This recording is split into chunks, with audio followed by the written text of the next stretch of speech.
Marcos capítulo 8, versos 34 até o capítulo 9, verso 1. Acompanhe com fé então a leitura da palavra do Senhor. Diz assim: Então, convocando a multidão e juntamente com seus discípulos, disse-lhes: Se alguém quer vir após mim, a si mesmo se negue, tome a sua cruz e siga-me. Quem quiser, pois, salvar a sua vida, perdê-la-á. E quem perder a vida por causa de mim e do Evangelho, salvá-la-á. Que aproveita o homem ganhar o mundo inteiro e perder a sua alma? Que daria o homem em troca de sua alma? Porque qualquer que nessa geração adúltera e pecadora se envergonhar de mim e das minhas palavras, também o Filho do Homem se envergonhará dele, quando vier na glória de seu Pai com os santos anjos. Dizia-lhes ainda: Em verdade vos digo que, dos que aqui se encontram, alguns há que de maneira nenhuma passarão pela morte, até que vejam ter chegado com poder o reino de Deus. Até aqui a palavra do Senhor, que o Senhor aplique a sua palavra no nosso coração. Amém? Vamos orar ao Senhor e pedir sua graça. Senhor, nós estamos aqui em mais um dia do Senhor, diante da tua santa, infalível, inerrante, suficiente e alimento para a nossa alma é a tua palavra, Senhor. E queremos aprender dela, queremos ser edificados por ela. Por isso pedimos, Senhor, que através do teu Espírito Santo, o Senhor nos fale ao coração. O Senhor nos constranja, Senhor, naquilo que precisamos mudar. O Senhor nos encoraje naquilo que estamos desanimados. O Senhor traga uma palavra também de conforto para nós, Senhor. Age, Senhor, em nosso favor neste momento e fala-nos o coração. Isso te pedimos em nome de Jesus. Amém. Queridos, Jesus usa agora palavras bem duras nesse texto. E em um texto paralelo a esse, onde ele trata também de uma expressão bem parecida, ele usa uma ilustração. É o texto de Lucas. Em Lucas 14, versos 28 a 30, tem uma ilustração lá que ele utiliza, quando está falando: aquele que quer vir após mim, que tem que abandonar algumas coisas, tem que fazer algumas coisas para seguir Jesus. E ele vai então e cita uma ilustração. Eu queria iniciar com essa ilustração. Ele diz o seguinte, Lucas 14, 28 a 30, onde diz isso. Se você quiser olhar depois em casa, diz assim: Pois qual de vós, pretendendo construir uma torre, não se assenta primeiro para calcular a despesa e verificar se tem os meios para concluir, para não suceder que, tendo lançado os alicerces e não podendo acabar, todos os que a virem zombem dele, dizendo: Este homem começou a construir e não pôde acabar. Jesus usa essa ilustração lá no texto de Lucas, que é um texto que vai aparecer uma expressão paralela com o que acontece aqui em Marcos 8:34, para dizer que aquele que quer ser discípulo de Jesus precisa entender o custo do discipulado. A salvação ela é totalmente pela graça, mas o fato de a gente seguir a Jesus, ser discípulo de Jesus, exige de nós um custo, exige de nós obrigações, exige de nós fazer algumas coisas ou assumir alguns compromissos com Cristo. E é disso que Jesus vai falar aqui. E ele vai falar que existem algumas coisas, alguns critérios, que aqueles que querem vir após ele, querem ser os seus discípulos, têm que estar decididos que querem ser verdadeiros discípulos de Cristo. E é sobre esse tema que eu queria pensar com vocês: o verdadeiro discípulo de Cristo. Tá? Esse é o tema. E antes de adentrar no tema e separar os pontos, como eu sempre faço com vocês, eu gostaria de lembrar um pouco Marcos 8:34. Eu gostaria de lembrar a vocês o que nós já vimos no Evangelho de Marcos. Aqueles que têm acompanhado aqui desde o início, que iniciamos os trabalhos, nós expomos Marcos verso a verso, trecho a trecho. Aqueles que participaram todos os encontros, estão aí com todo esse panorama. Mas aqueles que estão chegando agora precisam entender. E o que nós vimos? Nós vimos na primeira etapa de Marcos, do Marcos capítulo 1 até o capítulo 8, verso 21, que Marcos mostra quem Cristo é. Quem é Cristo? Cristo é aquele que perdoa pecados. Cristo é aquele que expele demônios. Cristo é aquele que tem autoridade sobre a tempestade e sobre o vento. Cristo é aquele que ressuscita uma criança que está morta. Cristo é aquele que age em favor, que cuida do seu povo e não deixa o seu povo passar fome, porque ele multiplica os pães e os peixes. Então, todo esse tempo ele mostrou, mas todo esse tempo os discípulos diziam: quem é esse? Parece que os discípulos não estavam enxergando. Mas nos parece que no início da segunda temporada de Marcos, que é o momento onde eles saem para uma jornada, Jesus começa do capítulo 8, versos 22, né? Se você olhar aí o versos 22 a 26, conta uma cura de um cego. Um cego que foi curado por Cristo, mas foi curado não diretamente, foi curado em duas etapas. Ele é curado a primeira vez, Jesus pergunta: você está vendo? Ele diz: eu estou vendo, mas não estou vendo. Eu estou vendo só que as coisas como árvores, meio que embaçado. E aí depois ele tem a cura completa. Mostrando, né, fazendo um paralelo, que a clareza acerca dos mistérios de Deus, acerca da revelação de Deus, ela é contínua e vai até que nós possamos ver completamente, totalmente nítido a glória de Cristo. Nós vamos vendo e sendo transformados, né, como diz a carta de Paulo aos Coríntios, de glória em glória, para nos tornarmos igual a Cristo e ver exatamente como Ele é. E aí nós vimos que Ele começou a jornada com os discípulos. E nessa jornada, na semana passada, nós vimos a primeira parte dessa jornada. Que parte era essa dessa jornada? Era a parte em que Ele deixou claro para os discípulos que essa jornada não seria fácil. Ele disse: olha, é necessário que o Filho do Homem seja rejeitado. É necessário que ele sofra muitas coisas. É necessário que ele morra. Mas ao terceiro dia, ele vai ressuscitar. Então, ele traça a jornada, ele revela, só que aí naquele momento ele é tentado por Pedro a dissuadir e caminhar por aquelas partes. Pedro tenta ele a dissuadir, que ele desista, que ele não precisa passar por todo aquele sofrimento. E ele diz para Pedro: arreda, Satanás, porque você não cogita nas coisas de Deus, mas cogita nas coisas dos homens. É o que está aí no verso 33, se você olhar na sua Bíblia. Ele não cogitava nas coisas de Deus, e sim nas coisas do homem. E aqui então nós chegamos no nosso trecho, um trecho onde ele agora, nesse verso 33, que é o passo, né, para chegarmos no verso 34, ele sai do particular, de falar com Pedro no particular, fala, olha para os discípulos todos e fala para Pedro. Só que agora ele pega um público maior. O verso 34 começa dizendo que ele convoca a multidão. Veja você, ele convoca a multidão agora. É um público maior. Por que ele faz isso? Porque ele vai falar algo muito importante. Ele convoca a multidão porque ele vai falar algo muito importante. Ele vai falar sobre aqueles que querem ser de verdade seus discípulos, que querem entender de fato o que é ser um discípulo de Cristo. E então esse trecho vai trazer para a gente algumas coisas, algumas verdades sobre ser um verdadeiro discípulo de Cristo.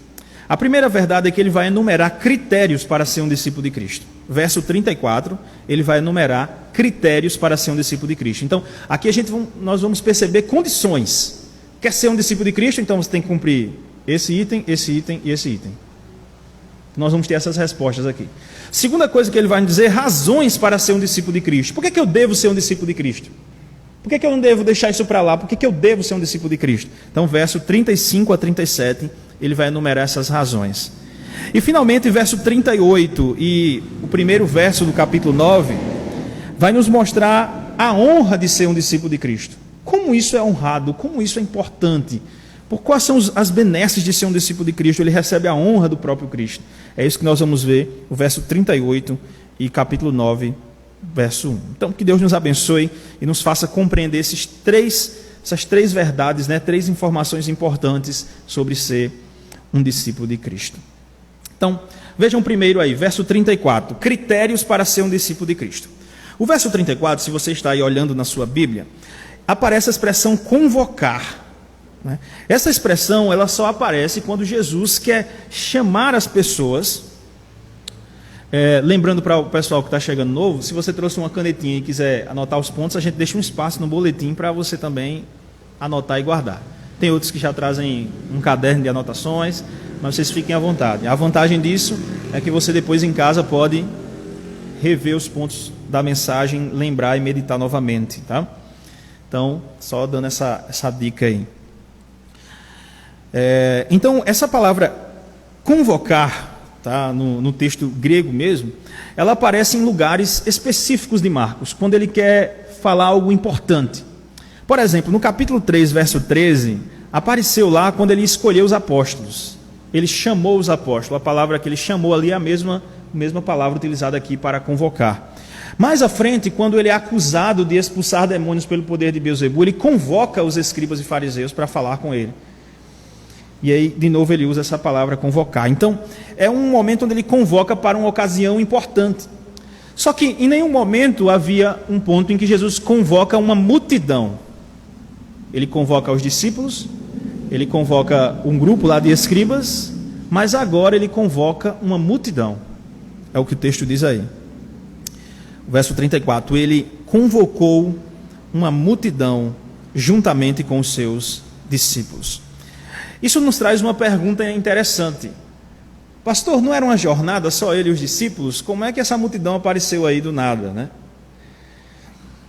E a última vez que há uma menção de local é no verso 27, onde há a menção do local de Cesareia de Filipe.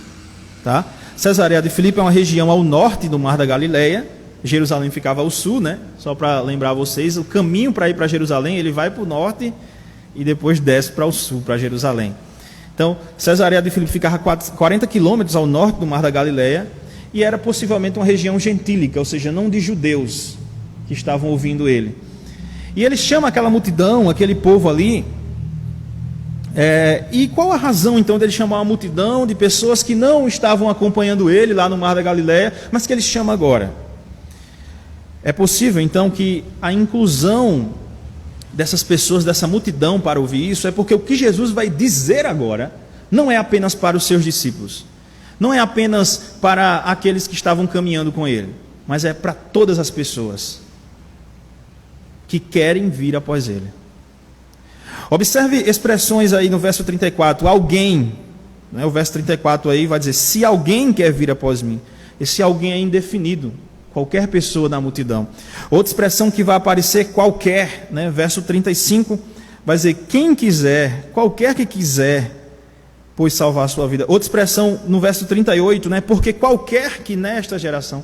Então, expressões como qualquer e alguém vão aparecer nesse texto porque ele está se direcionando a todas as pessoas.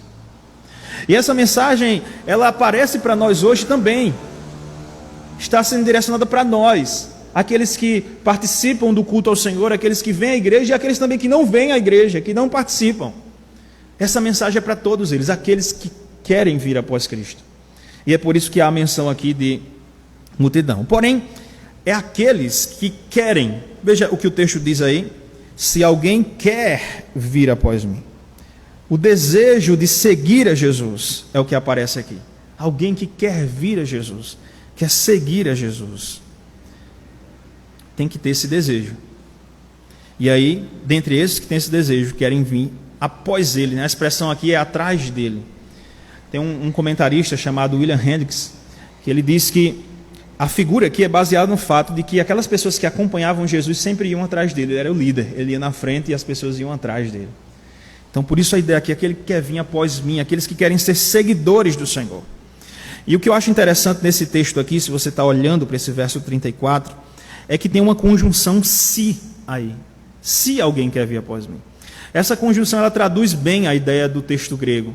Aparece uma condicional aqui. E essa condicional é exatamente para enumerar as condições, para enumerar os critérios daqueles que querem vir após Cristo, daqueles que querem ser verdadeiros discípulos de Cristo. Então, se alguém quer ser discípulo de Cristo, quer vir após Ele, precisa fazer 3 coisas. Nós temos 3 verbos no imperativo aqui: negar, levar e seguir. Negar, levar e seguir. Esses são os 3 verbos, os 3 critérios. Aqueles que querem vir após Jesus precisam fazer essas 3 coisas. Primeiro, precisa negar a si mesmo. É muito interessante que essa expressão grega, negar a si mesmo, ela é sem precedentes no Evangelho. Até porque na língua grega era difícil disso fazer muito sentido. Porque quando você nega alguma coisa a alguém, você na verdade colocou o seu desejo acima daquilo. Então é quase que incompreensível dizer negar a si mesmo, já que o próprio ato de negar envolve o seu próprio desejo. Mas Jesus usa essa expressão aqui. O que ele queria dizer então com isso, com essa frase? Esse verbo aqui, negar, é o mesmo verbo, ele vai aparecer em outro local, no texto do Novo Testamento, que é em Mateus 26, 34. Ele vai aparecer utilizado para Pedro. Jesus vai dizer, Pedro, lá em Mateus 26, 34, ele vai dizer, Pedro, em verdade eu te digo que antes que o galo cante, tu me negarás 3 vezes. E é exatamente isso que acontece. Pedro nega Jesus. Como é que Pedro nega Jesus? Diz que não conhece, não tem parte com ele. É essa forma que Pedro ele nega Jesus. Então, negar é dissociar-se completamente de alguém, é romper um relacionamento, é deixar explícito de que você não tem relacionamento com aquela pessoa. Só que aqui aparece o pronome reflexível, a si mesmo. Ou seja, é você romper um relacionamento consigo mesmo. O que significa isso? Algumas pessoas utilizaram esse texto para falar que esse texto significa que a gente tem que fazer abstinências. Vou passar um tempo sem comer chocolate, porque aí eu estou negando o meu próprio desejo. Eu gosto de chocolate, então quando eu passo tempo sem comer chocolate, pronto, eu estou negando a mim mesmo. Então eu já estou cumprindo aqui o requisito de ser discípulo de Jesus. Mas a forma que Jesus trata aqui não é de abstinência. Eu não tenho que negar algo a mim mesmo, né? Nas palavras de R.T. France, eu tenho que negar a mim mesmo. Negue-se a si mesmo, não é negue algo a si mesmo, mas é negar a si mesmo. Ou seja, irmãos, eu preciso tirar o meu eu da sala de comando da minha vida. Lembra do coração? Dos ídolos de coração?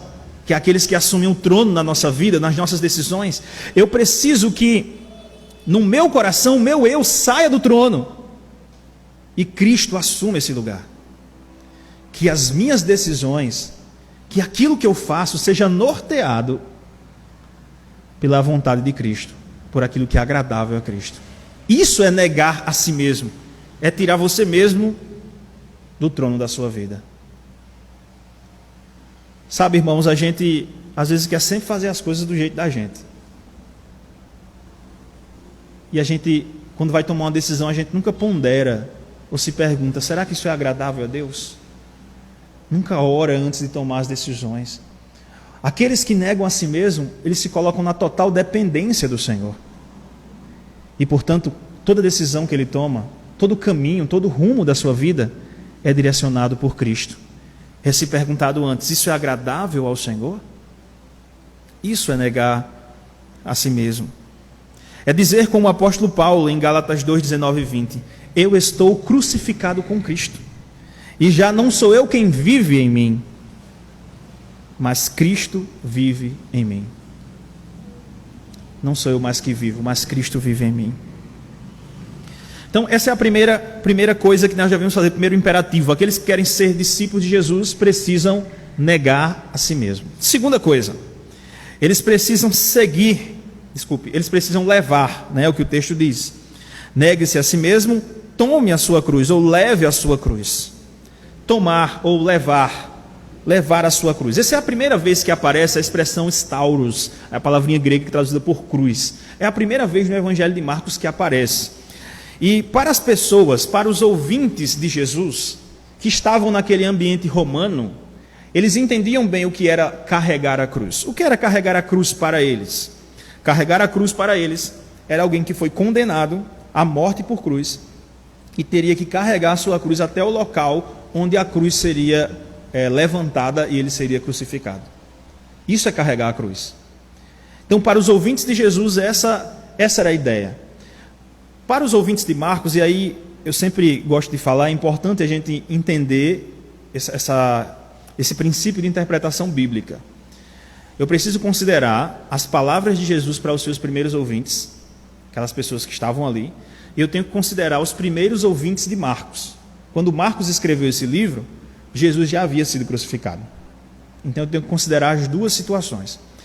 Nas palavras de Jesus diretamente, ele está falando que aqueles que querem ser discípulos de Jesus têm que estar dispostos a passar pela cruz, a passar por carregar a cruz, pelos sofrimentos da cruz e até a morte, se necessário, para seguir a Jesus. Para os ouvintes de Marcos, Marcos não entra em detalhes sobre o que ele queria dizer com cruz, porque os ouvintes de Marcos já sabiam que Cristo havia sido crucificado, que ele mesmo havia levado a sua cruz. Portanto, nós devemos entender que um discípulo de Cristo tem que estar disposto, tem que amar tanto a Cristo, que ele tem que estar disposto a dar a sua própria vida e os sofrimentos que levam até ela para seguir a Jesus. Eles têm que amar a Jesus a ponto de amar mais a Cristo do que a sua própria vida. Essas são as palavras de Jesus aqui. E a segunda coisa é: siga-me. Essas palavras da cruz, né, abrindo um parênteses aqui, elas são muito duras. E o bispo anglicano J.C. Riley, ele comentando sobre isso, né, ele diz: não nos sintamos impedidos de servir a Cristo por temer a cruz. Por mais pesada que nos possa parecer aquela cruz, o Senhor Jesus nos dará a graça necessária para carregá-la. Então, essas palavras não devem desanimar o discípulo de Cristo. Ele deve estar confiante que o Cristo a qual ele está seguindo dará a graça necessária para ele carregar a cruz até o fim. E o terceiro aqui é seguir a Jesus. Siga-me. O que é seguir a Jesus? É seguir os passos de Jesus. É caminhar o caminho de Jesus. É como 1 Pedro 2,21, seguir os passos de Jesus, confiando nele. Então, aqueles que querem ser discípulos de Cristo, eles precisam negar a si mesmo, tomar a sua cruz e seguir Jesus. Eles precisam tirar do trono do seu coração o seu eu, para que Cristo possa assumir. Eles precisam estar dispostos a sofrer por amor a Cristo, e eles precisam seguir os passos do seu mestre em obediência ao Pai. Então, esses são os critérios. Esse discurso é duro, irmãos, e são poucos, então, os verdadeiros discípulos que aceitam esse discurso. Talvez essa fosse a última coisa que alguém iria querer pregar, se ele queria ganhar seguidores, se ele queria ganhar likes, se ele queria ganhar compartilhamentos. Era a única coisa que ele dizia: você quer vir após mim? Negue-se a si mesmo, tome a sua cruz e siga. Era a última coisa. E a verdade do Evangelho, ela é esta que está aqui. Ela não é algo que vem muitas vezes para massagear o nosso ego, mas é algo que nos confronta, que bate em nós, mas que faz isso para que nós possamos olhar para Cristo com os nossos olhos firmes nele e dizer: Senhor, nós estamos aqui te seguindo. A pergunta que fica é: qual o desejo do nosso coração ao ouvir isso, irmãos? Qual o desejo do seu coração quando você escuta essas palavras de Cristo? Ainda assim você quer seguir Jesus? Talvez estas palavras sejam muito diferentes das que você já ouviu, mas essas são as palavras de Cristo que estão aqui. Se queremos de verdade, precisamos cumprir estas palavras. O segundo ponto, né, aqui é que depois de Jesus traçar esses critérios, agora, versos 35 a 37, ele vai apresentar razões. Por que eu devo seguir a Jesus, mesmo depois disso tudo? Mesmo depois de ouvir essas duras palavras, por que eu devo seguir a Jesus? Veja o que o texto diz, versos 35 a 37. Quem quiser, pois, salvar a sua vida, perdê-la-á. E quem perder a sua vida por causa de mim e do Evangelho, salvá-la-á. Que aproveita o homem ganhar o mundo inteiro e perder a sua alma? Que daria um homem em troca da sua alma? Veja, irmãos, no texto grego, esses 3 versos iniciam-se, né, com a mesma palavra grega, o mesmo termo grego, que é o termo gar, que significa pois, apresentando razões. Sabe por que você tem que negar a si mesmo, tomar a sua cruz e seguir Jesus? É por causa disso. É porque ele vai traçando esses 3 versos. E o que resume esses 3 versos aqui? O que resume esses 3 versos é exatamente o fato de que só Cristo é quem pode salvar a nossa vida. O único caminho para salvar a vida é Cristo. São aqueles que seguem Cristo. Segunda coisa que está muito clara aqui nesse texto é que a nossa maneira autônoma de negar a si mesmo, ela é sempre ineficaz no processo de salvar a Cristo. A gente não consegue, a gente tenta de todas as formas alcançar a salvação pelos nossos próprios méritos, mas sempre é ineficaz.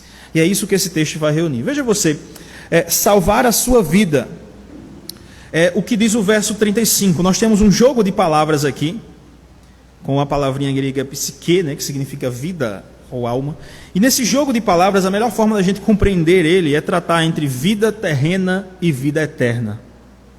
A ideia aqui é vida eterna, é ter vida abundante. E ele diz: quem quiser, pois, salvar a sua vida, perdê-la-á.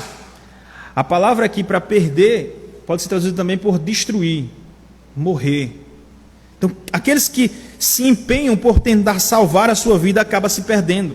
E quem perde a sua vida por causa de mim e do Evangelho, salva a sua vida. Esse é o trocadilho que ele faz. Então, você vai investir, você vai tentar fazer várias coisas, e no final das contas, o que vai acontecer? Você vai quebrar a cara. Porque você não vai conseguir salvar a si mesmo. Mas aqueles que sofrem por amor a Cristo, que amam a Cristo sobre todas as coisas, e que às vezes até morrem por Cristo e por seu Evangelho, né? É o que o texto diz aí: por mim e pelo seu Evangelho, verso 35. Esses têm a vida eterna, têm a vida abundante em Cristo. Esse é o ponto aqui, irmãos. Algumas vezes a gente pergunta, né?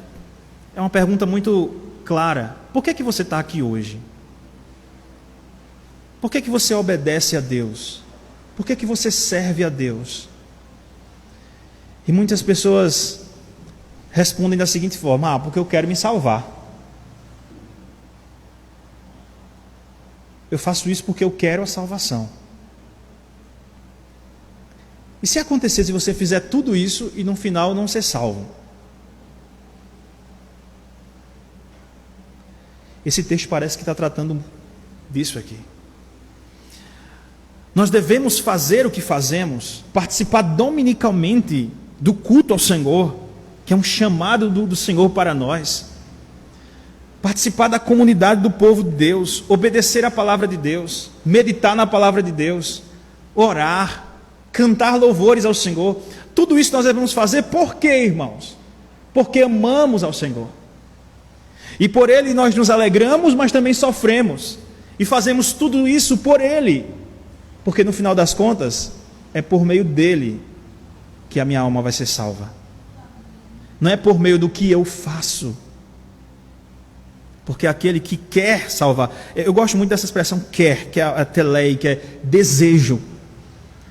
Aqueles que desejam salvar a sua vida, vai fazer o quê? Vão perder. Mas aqueles que desejam simplesmente servir a Cristo, ser discípulo de Cristo, vir após Cristo, esses na verdade vão ganhar a sua alma, vão salvar a sua alma. E o texto continua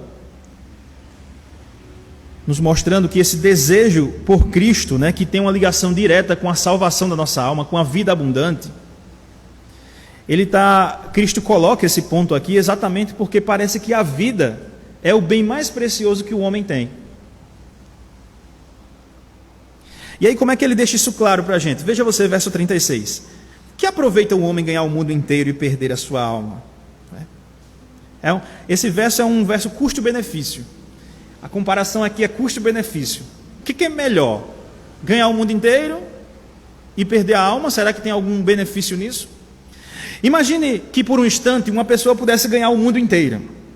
Ou seja, todos os tesouros escondidos, todas as coisas boas que crescem sobre ele, terra, gado sem fim, todo o esplendor, todo o prestígio, o prazer, os tesouros do mundo, mas no processo de adquirir tudo isso, ele perdesse o direito de possuir sua própria vida. Que bem isso lhe faria? Que bem isso lhe faria? A pergunta é retórica. Nenhum bem. Que adianta eu ter toda a riqueza do mundo e não ter vida para gozar dessa riqueza? Portanto, a vida é o bem mais precioso, mais do que as riquezas. E nós só encontramos vida abundante em Cristo. O verso 37 conclui essa parte das razões ainda, mostrando a vida, e diz: que daria um homem em troca da sua alma, né? Em troca da sua vida? É a mesma palavra aqui, tá? Alma e vida nesse texto é traduzida a mesma palavra. Que daria? O Senhor Jesus, em Lucas 12, 16 a 21, conta a história, uma parábola, né? Que lembra muito essa situação aqui. É um homem que ele faz uma plantação e a plantação dá muito certo. E ele começa a acumular muitos bens, né? Muitas riquezas ali, muitos mantimentos, né? A riqueza que eu falo, mantimentos naquela época. Sua lavoura deu muita coisa. E aí aquelas coisas não cabem no seu celeiro. Aí nesse texto de Lucas 12, 16 a 21, ele diz: olha, eu vou destruir meus celeiros, vou construir um celeiro maior ainda e vou colocar tudinho, e depois eu vou dizer: minha alma, você tem muitos bens ali guardados no celeiro. Aí Jesus olha para esse homem na parábola e diz: louco, esta noite te pedirão a tua alma, e tu, o que vai dar? Esta noite te pedirão a tua alma, e tu, o que vai dar? Por que Cristo é necessário, irmãos? Por que Cristo é importante e é necessário ser discípulo de Cristo? Porque é a nossa única chance de ter vida. Fora dele nós não temos vida. Não há.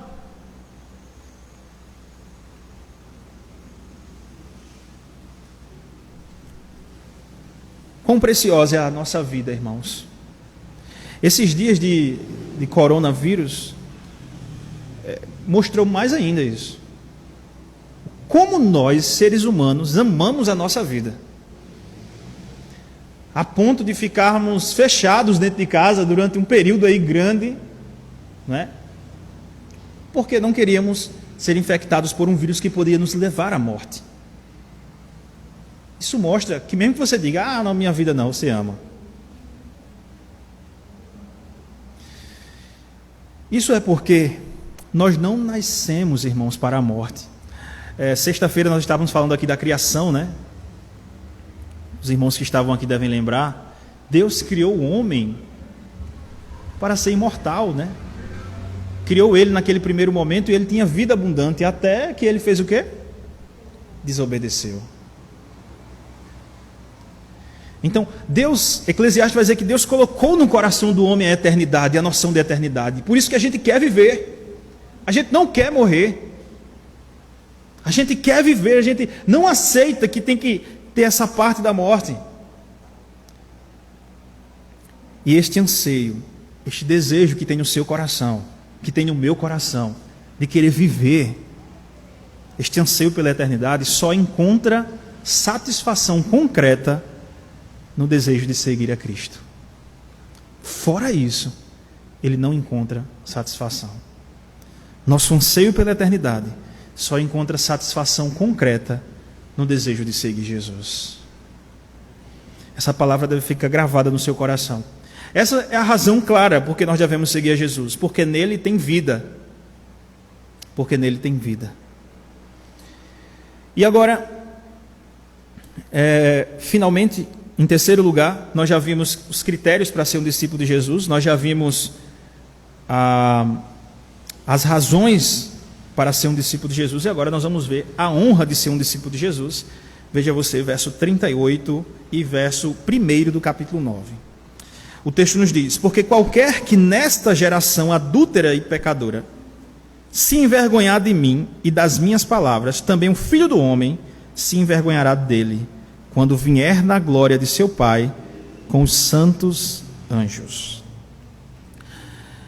Veja, irmãos, esses dois versos, depois eu vou ler o outro, esses dois versos, eles mostram o contraste entre vergonha e honra. Uns vão ter vergonha e outros vão ter honra. Os discípulos de Cristo, eles receberão a honra. E o primeiro verso vai tratar isso de forma contrastada, né, que eu chamo. Ele vai tratar exatamente daqueles que se envergonharam de Cristo, ou seja, daqueles que não seguiram a Cristo. E o outro verbo vai tratar de forma mais direta, vai dizer que eles vão contemplar o reino de Deus vindo com poder. Então nós temos os dois versos aí, os dois textos, vão tratar sobre a honra. Nesse primeiro verso existem duas cenas. Veja você, verso 38. A primeira cena é a cena atual, é uma geração adúltera e pecadora. Uma geração que peca de forma direta e não está nem aí pelo pecado. Mente, rouba, mata, faz várias outras coisas. Peca contra Deus de forma abrangente e não está nem aí. É uma geração pecadora. E uma geração também imoral. Uma geração adúltera. Essa é a geração da época de Jesus. E essa também é a geração da nossa época. É a nossa geração. Aliás, eu acho que a geração de hoje é até pior do que essa. E essa é a primeira cena. E o que essa geração faz? Essa geração, ela se envergonha de Cristo. Mas não só de Cristo. Ela se envergonha também de quê? Da palavra de Cristo. É isso que está no texto. Se envergonha de mim e das minhas palavras. O que é se envergonhar de Cristo e de suas palavras, irmãos? É exatamente não seguir a Cristo. É aquelas pessoas que escutam a palavra do Senhor, mas não, eu não vou querer seguir a Cristo. Eu não vou querer negar a mim mesmo, tomar a minha cruz e seguir. Eles entendem o Cristo, mas eles se envergonham dele. Eles se envergonham da palavra de Cristo. Quando eles entendem a palavra de Cristo, é apresentado para eles a palavra de Cristo, mas eles se distanciam da palavra de Cristo. Eles não levam a palavra de Cristo em consideração na sua vida, nas suas prioridades. Eles simplesmente se afastam. Se envergonhar, né? Só para você entender o negócio de se envergonhar, você imagina que você está do lado de uma pessoa que é muito seu amigo e tal, e aquela pessoa de repente bota uma melancia na cabeça, começa a balançar e fazer um negócio. Aí você faz assim. Do lado aqui. Sou nem teu amigo. Com vergonha, né?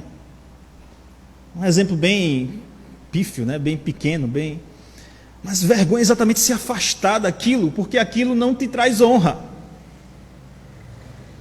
Porque aquilo não é o que você é de fato. Quando você se envergonha de alguém é porque aquilo você não faz parte daquilo. Aquilo não é o que te representa. Se envergonhar da palavra de Deus é entender que aquilo ali não é o que você segue. É exatamente se afastar da palavra de Cristo e do próprio Cristo. Aqueles que fazem isso, olha o que o texto diz aí. Também o Filho do Homem se envergonhará dele, quando vier na glória de seu Pai com os santos anjos. Aqui é o outro cenário. Tem o cenário da geração adúltera e depois tem o cenário do Filho do Homem na glória com seu Pai e com os santos anjos. Uma primeira coisa quando nós lemos esse texto é associar a segunda vinda de Cristo, quando Cristo vai voltar. Mas para os primeiros leitores de Marcos, a visão é mais ampla aqui. Quando falava sobre Filho do Homem para eles, eu já falei isso antes para vocês na semana passada, eles lembram de Daniel 7, capítulo 13 e 14. Lá naquele texto mostra que o homem vai vir, o Filho do Homem vem, e o ancião de dias entrega na mão dele o domínio sobre todas as coisas, o cetro. E é exatamente o que acontece com Cristo.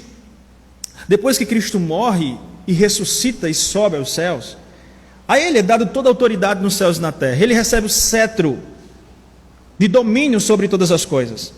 Ele já era soberano e dono de tudo. A questão toda é que na cruz há um triunfo sobre os principados e as potestades. E há um efeito claro na vida de Cristo.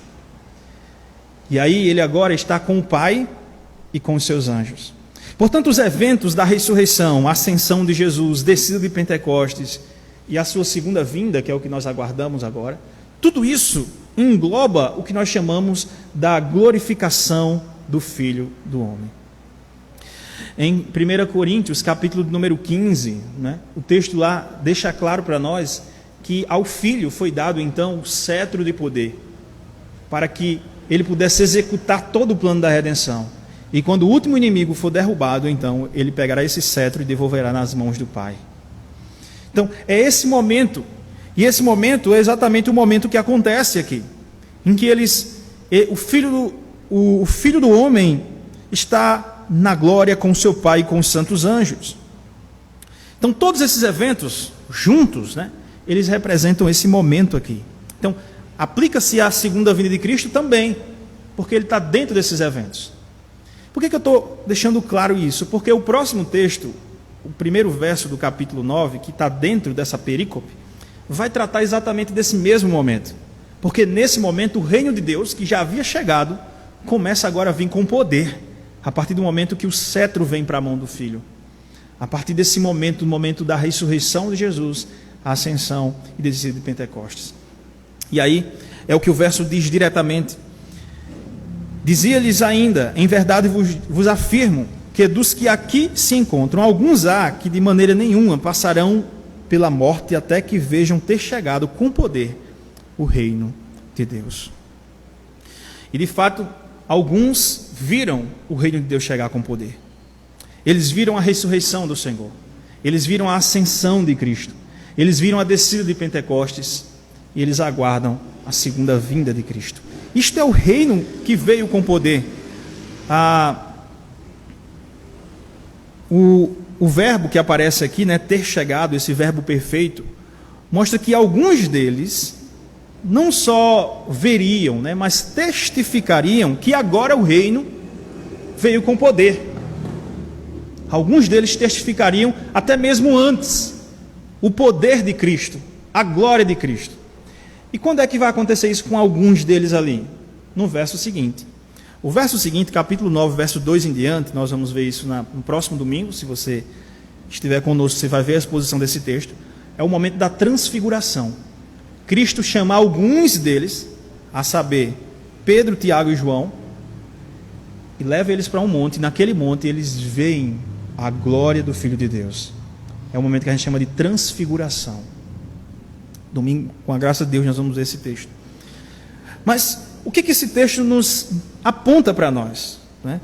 Hendricks fala desse texto que a referência a este reino vindo com poder, com toda a probabilidade, é a gloriosa ressurreição de Cristo, o retorno do Espírito de Cristo no Espírito Santo no dia de Pentecostes, a estreita relação com estes eventos, sua posição de grande poder e influência à direita do Pai. E mudanças bruscas começariam a acontecer depois desses eventos. Em Atos capítulo 17, verso 6, só para você ter ideia, quando olham para os cristãos que estão servindo agora a Cristo, as pessoas dizem: esses são aqueles que têm transtornado o mundo. O Evangelho agora, o reino de Deus, começa a avançar com poder. Então, e continua. O que esse texto diz para nós é o seguinte: é que aqueles que decidem seguir a Jesus, eles serão honrados por Jesus. Jesus não se envergonhará deles. Jesus dirá: este vem e entra para o gozo eterno. Jesus honrará essas pessoas. Aqueles que não seguem a Jesus, que se envergonham de Cristo e de sua palavra, o próprio Jesus, veja, o próprio Filho do Homem, vai falar diante do Pai contra essa pessoa, vai se envergonhar, ele vai fazer a mesma coisa, ele vai se separar, vai dizer: olha, esse aqui não me pertence, ele não é meu amigo. Ele vai se envergonhar diante do Pai. E quando acontecer isso, muitos do que ouviram a palavra e a rejeitaram, muitos do que ouviram Cristo, contemplaram Cristo no seu ensino, vão lembrar desse momento e vão dizer: eu deveria ter seguido a Jesus, mas talvez já seja tarde demais. Esse texto nos traz esperança grande, irmãos. Um dia nós desfrutaremos plenamente nós desfrutaremos da presença do Filho do Homem. Nós hoje vivemos dias difíceis. O Filho do Homem que vai ser rejeitado, vai sofrer muitas coisas, vai chegar a morrer. Aqueles que seguem a Jesus, que também vão sofrer, muitas vezes vão ter que carregar a cruz e até subir nelas algumas vezes. Mas todos esses, quando o Filho do Homem vier na sua segunda vinda, com poder e grande glória, ele vai vir nos céus. E depois nós vamos ser arrebatados com ele nas nuvens. E vamos viver por toda a eternidade num novo céus e nova terra, num lugar onde habita a justiça. O que podemos concluir, irmãos, de tudo isso que nós acabamos de ver? Quais aplicações nós podemos tirar para as nossas vidas? Eu queria trazer 3 perguntas e 2 afirmações. A primeira pergunta, ela é bem direta e simples. Depois que você ouviu tudo isso, você deseja ser um seguidor de Cristo?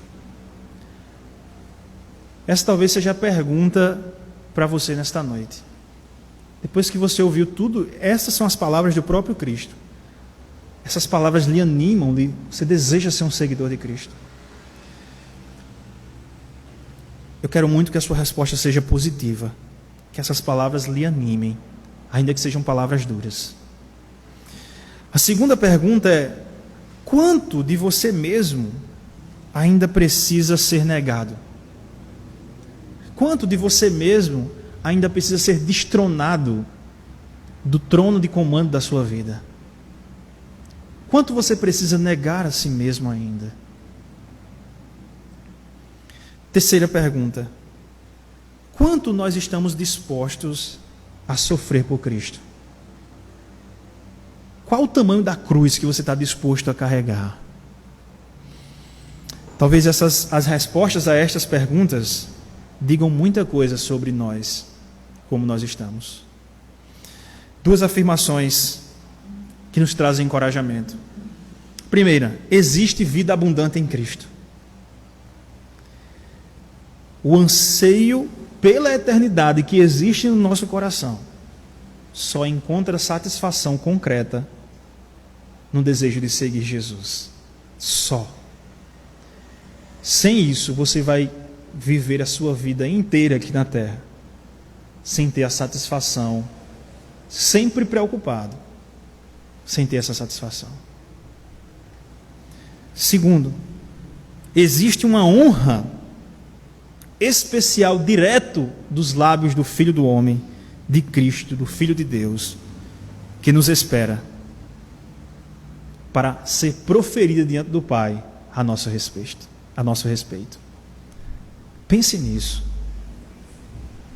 Nós vamos chegar diante de Deus com as nossas mãos e o Filho vai dizer: esse aqui é meu discípulo, esse aqui é meu discípulo, ele me seguiu, ele negou a si mesmo, tomou a sua cruz e me seguiu.